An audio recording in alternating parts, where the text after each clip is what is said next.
Ang Sireno ng Hulgan Batang, isang alamat mula sa Sitio Buakaw. Sa gitna ng masukal na kagubatan ng Sitio Buakaw, may isang ilog na hindi nilalapitan ng mga tao, ang Hulgan Batang.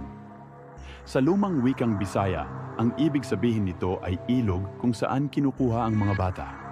Maraming taon nang binibigkas ng matatanda ang babala. Huwag lalapit sa ilog, lalo na kapag walang kasama. Pero tulad ng lahat ng babala, nakakalimutan ito ng mga pasaway. Isang araw ng Martes, bandang 12:00 ng tanghali, ang araw ay tirik na tirik. Akala ng lahat ay nasa paaralan si Lito, isang 6 na taong gulang na kilala sa sitio bilang masigla, ngunit medyo matigas ang ulo. Pero sa halip na pumasok, nag-cutting classes si Lito, dala ang kanyang tirador at mga buto ng santol. Tumakas siya patungong ilog upang manguha ng palaka at manghuli ng tutubi. Sa kanyang paglalaro sa gilid ng Hulgan Batang, may narinig siyang tila naglalambing na tinig mula sa tubig.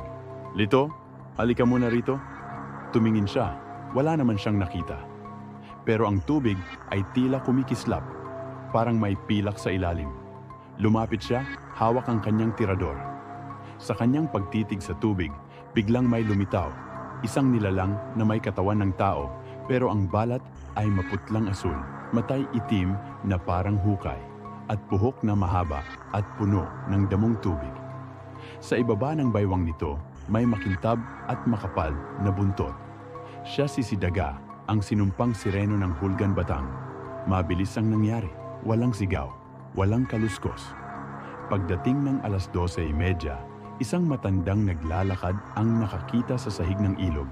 May nakasampay na puting polo ng bata, basang-basa, at isang pares ng sapatos na pang-eskwela sa gilid ng putikan. Hinintay si Lito ng kanyang ina sa paaralan, pero hindi siya dumating.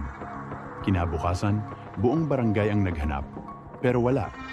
Hanggang ngayon, hindi pa rin siya natatagpuan. Sabi ng ilan, kung pakikinggan mo ang ilog sa tanghaling tapat, kung kailan walang hangin at napakatahimik, may maririnig kang tinig ng batang lalaki. Paulit-ulit na sinasabi, "Hindi na po ako uulit." Aral ng kwento, ang pagsuway sa paalala, lalo na sa magulang at guro, ay maaaring humantong sa kapahamakan. Maging tapat, huwag mag-cutting classes, at huwag lumapit sa mga lugar na matagal nang may masamang kwento.